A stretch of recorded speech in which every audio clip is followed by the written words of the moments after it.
Veg के अभी हमने फोर्सेस बनाए थे और उसमें रिलेटिव मोशन हमने डिस्कस किया था। दैट मीन्स कि अगर वेज रेस्ट पे है यानी उस पर हमने एक्सेलरेशन इंपोज कर दिया था, तब हमने उसके फोर्सेस बनाए और स्यूडो फोर्स का कॉन्सेप्ट यूज किया था।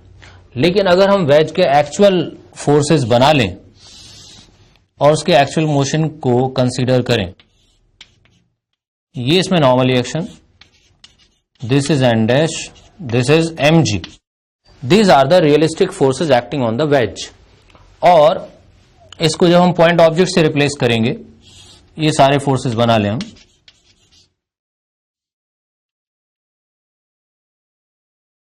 This is the surface of the veg,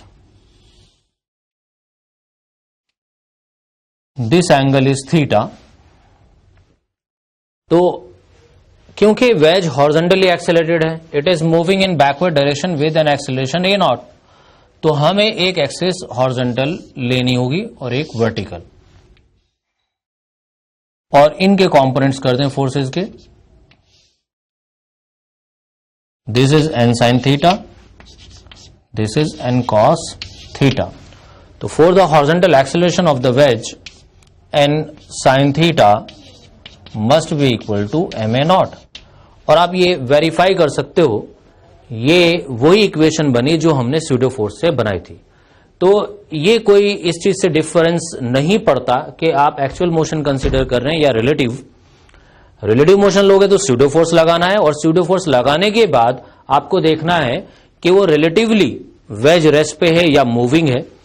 relatively जब आपने वेज को ही ऑब्जर्वर बना दिया तो वेज हुआ रेस्ट पे और उसका हमने इक्विलिब्रियम लगाया था। एक्चुअल मोशन में अगर देखा जाए वेज एक्सेलरेटेड है हॉरिजॉन्टली ए नॉट एक्सेलरेशन से, तो अब हमने लगाया net force is equal to M A naught, but the equation is same and the result will be same. तो ये आप पे डिपेंड करता है कि आप एक्चुअल मोशन कंसीडर कर रहे हो या रिलेटिव।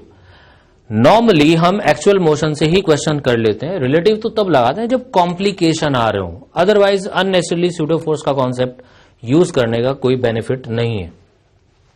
एक लिफ्ट का और एग्जांपल लेंगे हम। एपरेंट वेट का एक बहुत ही कॉमनली क्वेश्चन होता है। ये एक वेइंग स्केल है और इसके ऊपर कोई पर्सन खड़ा हुआ है।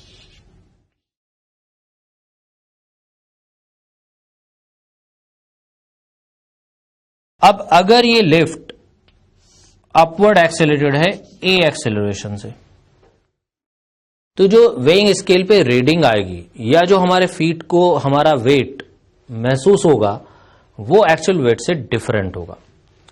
और वेइंग स्केल एक्चुअल में वेट नहीं बताता, बल्कि ये बताता है कि इसके ऊपर कितना फोर्स लगा है। अगर एक वेइंग स्केल टेबल के ऊपर रखा है और आप उसको हाथ से पुश करें तो उसमें रीडिंग आती है, क्योंकि वो बता रहा है आपको वो फोर्स जो आपने उसके ऊपर लगाया है, ना कि वेट। तो एक्चुअली वेइंग स्केल की जो रीडिंग होती है वो होता है फोर्स। अब इसके पर्सन के फीट और वेइंग स्केल के बीच में एक फोर्स लगा है, एक्शन रिएक्शन। तो ये मैंने वो नॉर्मल रिएक्शन बना लिया जो वेइंग स्केल से आया पर्सन के ऊपर। तो इतना ही फोर्स इस पर्सन ने वेइंग स्केल पे लगाया एक्शन रिएक्शन से। ये जो फोर्सेस मैंने बनाए, these are the forces of the person. इस पर्सन के ऊपर दो फोर्सेस हैं, एन और m g, and under these two forces this is moving in upward direction. N minus m g is equal to M a, net force in upward direction. तो from this we get N. M common ले लिया, जी plus ए। और ये कुछ देर पहले मैंने बताया था आपको कि जब होल सिस्टम अपवर्ड एक्सेलरेटेड है, आप सिंपली जी की जगह ले लें g dash, that is g plus a. तो आप ये कह सकते हैं जब लिफ्ट अपवर्ड एक्सेलरेटेड है, लिफ्ट के अंदर किसी वेइंग स्केल पे कोई पर्सन खड़ा है, इस पर्सन का जो वेट आएगा वो एम जी के बजाय एम जी डैश होगा, and will be equal to M G plus A when the lift is upward accelerated. इसी तरह से ये डाउनवर्ड अगर एक्सेलरेटेड है तो इसका जो वेट होगा apparent weight, that will be m g minus a. और ये ध्यान रखना यहाँ एक्सेलरेशन है, वेलोसिटी नहीं। कई बार कंफ्यूज करते हैं कि कांस्टेंट वेलोसिटी से नीचे या ऊपर की तरफ लिफ्ट जा रही है, then there will be no change in the weight, apparent weight will be same. इस लिफ्ट वाली सिचुएशन को अगर हम स्यूडो फोर्स से करना चाहें, अगर हम इस पर्सन को ऑब्जर्वर एज्यूम कर लें कि ये ऑब्जर्वर है, क्योंकि लिफ्ट के साथ अपवर्ड मूविंग है, इस पर्सन का एक्सेलरेशन भी ए होगा अपवर्ड, हमने इसको रेस्ट पे किया एक एक्सेलरेशन इंपोज करके बैकवर्ड डायरेक्शन में। Now this person with respect to himself is at rest, और जब हमने इस पे एक्सेलरेशन इंपोज किया तो लिफ्ट पे भी करना होगा, तो लिफ्ट भी रेस्ट पे आ गई। This is the new situation.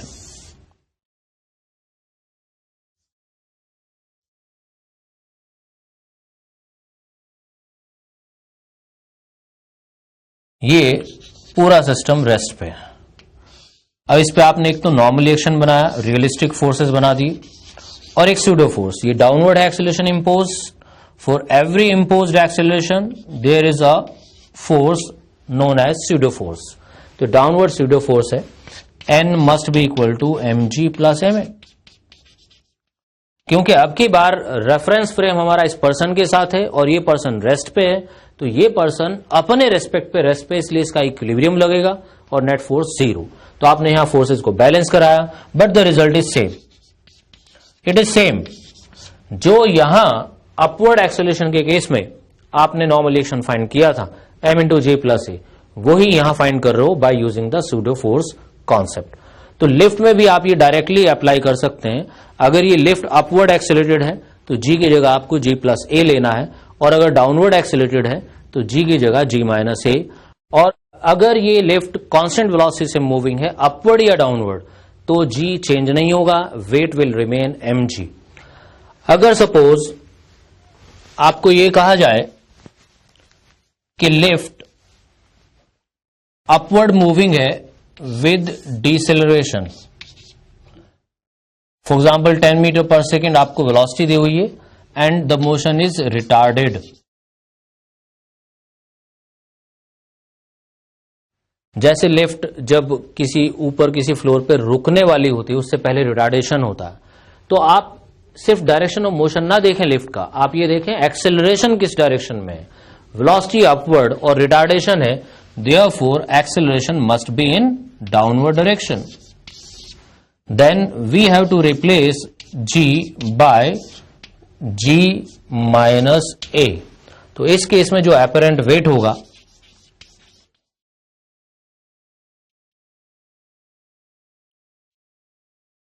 it will be mg minus a। Similarly अगर डाउनवर्ड लिफ्ट मूविंग है और रिटार्डेड है तो उसका एक्सेलरेशन अपवर्ड हो जाएगा। सपोज वेलोसिटी ऐसे और रिटार्डेशन है, that means velocity is decreasing. आप ये लिख सकते हो वेलोसिटी इज डिक्रीजिंग, तो acceleration will be in upward direction and g will be replaced by g plus a। इसी का एक स्पेशल केस होता है कि लिफ्ट फ्री फॉल में है,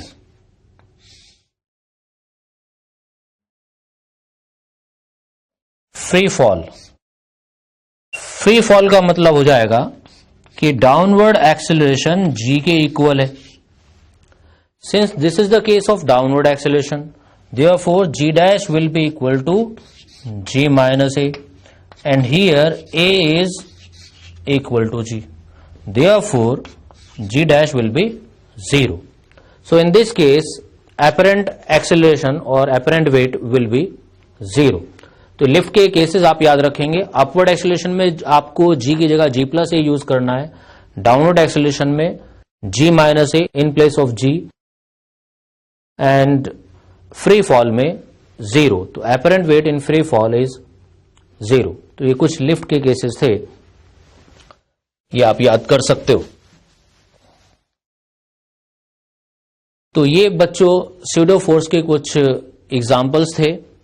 इनमें हमने ट्रांसलेटरी मोशन को डिस्कस किया है और सिंपली जो ऑब्जर्वर या रेफरेंस फ्रेम का एक्सेलरेशन होता है उसके ऑपोजिट स्यूडो फोर्स आ जाता है। और मास बॉडी का ही लेना होगा जिस बॉडी के आप फोर्सेस कंसीडर कर रहे हो। अब एक दूसरे टाइप का स्यूडो फोर्स हम पढ़ने जा रहे हैं, that is called centrifugal force. ये सर्कुलर मोशन में होता है। अगर कहीं, मैं पहले लिख देता हूं, centrifugal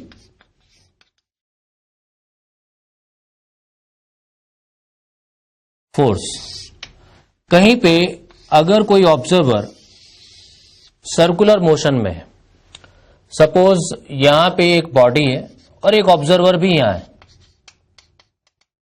both are moving in the circle, that means suppose ये एक हॉरिजॉन्टल प्लेटफॉर्म है राउंड शेप का and is rotating with some angular velocity, और ये पर्सन इस प्लेटफॉर्म के ऊपर बैठा हुआ है और यहां ये बॉडी को ऑब्जर्व कर रहा है, तो इसके रेस्पेक्ट में बॉडी रेस्ट पे है, it is not in circular motion.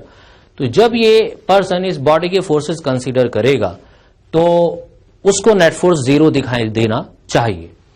अब सपोज ये मैं इसका हॉरिजॉन्टल व्यू बना देता हूं, ये बॉडी यहां रखी हुई है। अब हमें पता है कि अगर हम बाहर से इसे देखते हैं, we know very well that in case of circular motion there must be some force toward the centre known as centripetal force. तो इस पे वो फ्रिक्शनल फोर्स होता है जो अंदर की तरफ लगता है, जो इसे सेंट्रीपिटल फोर्स प्रोवाइड कर रहा है, जिसकी वजह से सर्कल में घूम रहा है। ये तो है एक्चुअल फोर्स की बात। ये फ्रिक्शनल फोर्स इसे सर्कल में रोटेट करा रहा है, तो ये frictional forces centripetal force provide करेगा। इसके अलावा जो रियलिस्टिक फोर्सेस हैं, नॉर्मल रिएक्शन और एमजी, ये इस पे एक्चुअल फोर्सेस लगे हुए हैं। तो जो बाहर पर्सन है सर्कुलर मोशन के बाहर, इसके अकॉर्डिंग तो ठीक है, ये फ्रिक्शन इसे सेंट्रीपिटल फोर्स प्रोवाइड कर रहा है, एन और एमजी बैलेंस कर रहे हैं, देयर इज नो प्रॉब्लम। लेकिन जो ऑब्जर्वर सर्कल में इस बॉडी के साथ साथ मूव कर रहा है, उसके लिए तो बॉडी रेस्ट पे है, और जब रेस्ट पे है तो नेट फोर्स इस पे होना चाहिए 0। तो N is equal to M G, कोई प्रॉब्लम नहीं है। लेकिन ये जो एफ है, ये अंदर को फोर्स लगा हुआ है, लेकिन ये ऑब्जर्वर देख रहा है कि ये बॉडी मूव नहीं कर रही है, तो अगेन इस ऑब्जर्वर के लिए न्यूटन्स लॉज वैलिड नहीं है। इसका रीजन भी यही है कि ये ऑब्जर्वर खुद एक्सेलरेटेड है और ये सर्कुलर मोशन में है। तो सर्कुलर मोशन में भी एक स्यूडो फोर्स लगता है, जैसे हमने पहले भी डिस्कस किया है कि जो ऑब्जर्वर का एक्सेलरेशन होता है उसके ऑपोजिट एक्सेलरेशन लगा दो, रेस्ट पे ऑब्जर्वर को कर दो। तो सर्कुलर मोशन में जब आप जानते हो कि एक्सेलरेशन हमेशा टुवर्ड्स द सेंटर होती, दैट इज सेंट्रीपिटल एक्सेलरेशन, तो आप उसके अगेंस्ट एक्सेलरेशन इंपोज करोगे बाहर की तरफ, और ये एक्सेलरेशन आप जैसे जानते हो वी स्क्वायर बाय आर या आर ओमेगा स्क्वायर होती है। जब एक्सेलरेशन इंपोज करते हो तो मास से भी इंटू करो, तो बन जाएगा pseudo force. Now if we apply this pseudo force in radially outward direction, then this friction is balanced by the pseudo force, that is M V square by R. इसी को हम कहते हैं सेंट्रीफ्यूगल फोर्स।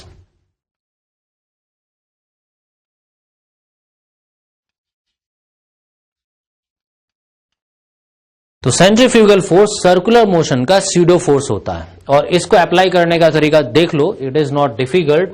आपको simply क्या करना है कि जो बॉडी सर्कल में घूम रही है उस पे बाकी सभी फोर्सेस के साथ साथ एक फोर्स आउटवर्ड डायरेक्शन में लगाना है, M V square by R या एम आर ओमेगा स्क्वायर। ये फोर्स स्यूडो फोर्स होता है। और अब सिचुएशन बन जाएगी कि ये बॉडी रेस्ट पे है। एक्चुअली ऐसा नहीं है, लेकिन रिलेटिव मोशन के लिए जब ऑब्जर्वर भी सर्कल में घूम रहा है, बॉडी भी सर्कल में, दोनों साथ साथ चल रहे हैं, तो इस ऑब्जर्वर के लिए बॉडी रेस्ट पे है, और अब आप इसको रेस्ट पे कंसीडर करके फोर्सेस लगा सकते हो और नेट फोर्स उसका 0 कर सकते हो, इक्विलिब्रियम कंसीडर कर सकते हो। इसका मैं एक एग्जांपल लूंगा अभी, and that is conical pendulum.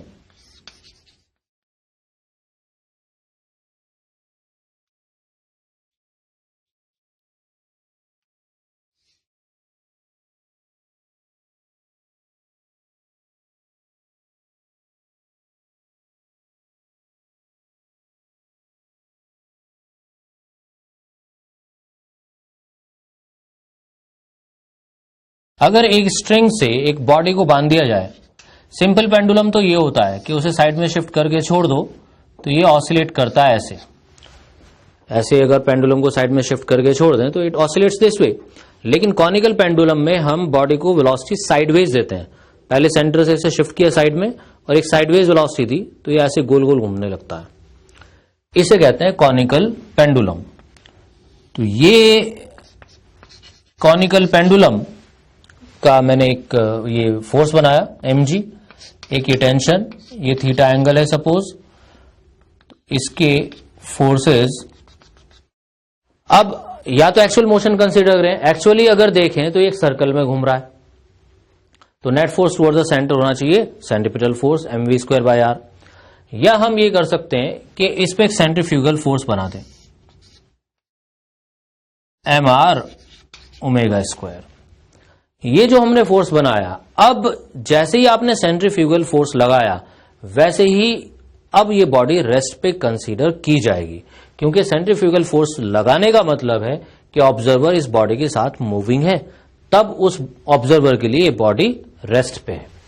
तो बी केयरफुल, जब आप सेंट्रीपिटल फोर्स लगाते हैं तब आप सर्कल के बाहर से बॉडी को देख रहे हैं और उस केस में जो net force toward the centre लगा हुआ है, रियलिस्टिक फोर्स, वो होगा mv²/r या mr²² के इक्वल। और अगर आपने सेंट्रीफ्यूगल फोर्स लगाया है तब बॉडी सर्कुलर मोशन में कंसीडर नहीं की जाएगी, it will be consider to be at rest. और ये t के कॉम्पोनेंट्स हम कर दें, it is t cos theta and this is t sin theta. ये t sin theta will balance mr², t cos theta will balance mg। अगर हम दोनों इक्वेशंस को डिवाइड कर दें, tan theta r²/g, m cancel हो जाएगा। तो यहां से कई बार टाइम पीरियड वगैरह पूछ लेते हैं तो आप टाइम पीरियड भी फाइंड कर सकते हो। एक रोटेशन का टाइम पीरियड, यहां से ओमेगा जाएगा तो टाइम पीरियड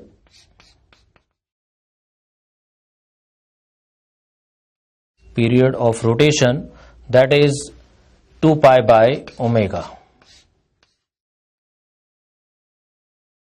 आप इस r की value in terms of l डाल सकते हो। ये सपोज l लेंथ है पेंडुलम की और ये रेडियस है उस सर्कल की जिसमें घूम रहा है, ये थीटा एंगल, तो r/l sin थीटा।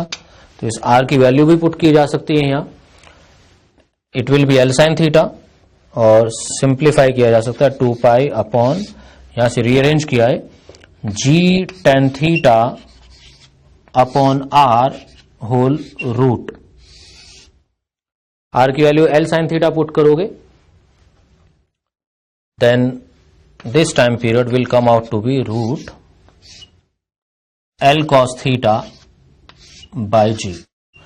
तो आप ये याद भी कर सकते हो, यहां जब R की वैल्यू L sin थीटा डालोगे इसे साइन अपॉन कॉस में बदल देना, रीअरेंज कर देना, this will be the time period of the conical pendulum.